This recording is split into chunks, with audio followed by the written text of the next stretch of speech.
más té. Además, me voy porque ya no quiero perder el tiempo. ¡El tiempo! ¡La hora! ¿Qué hora es? No, es tarde ya. Adiós, ¿qué tal? Me voy. ¡El conejo blanco! ¡Se me ha hecho tarde! ¡Tan tarde! ¡Buah!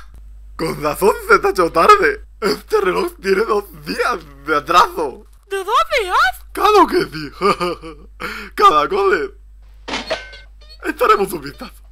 ¡Ah! Ya veo lo que tiene. Tiene demasiadas ruedas. ¡Oh! ¡Mi pobre reloj! ¡Mis rueditas! ¡Mis resortes!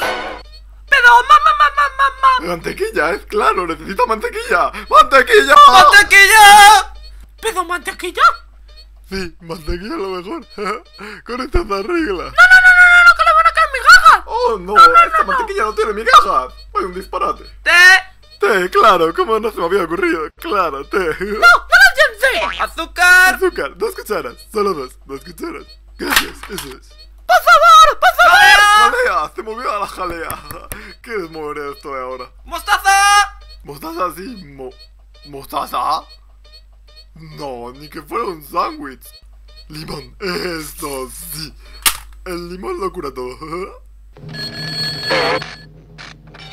¿Qué le pasó? ¡Se ha vuelto loco! ¡Qué horror! ¿Qué pasaría si le puse la mejor mantequilla? ¡Ese reloj se ha vuelto loco! ¡Está loco! ¡Está Esto loco! es increíble, el té de manzano fuerte, eso es. ¡A los locos hay que tratarles con cariño! Oh. 2 días de retraso, eso es lo que tenía. ¡Y este es mi reloj!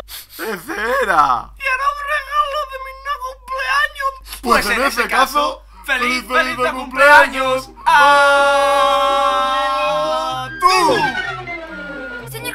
Señor conejo. Ay, ¿por dónde se habrá ido?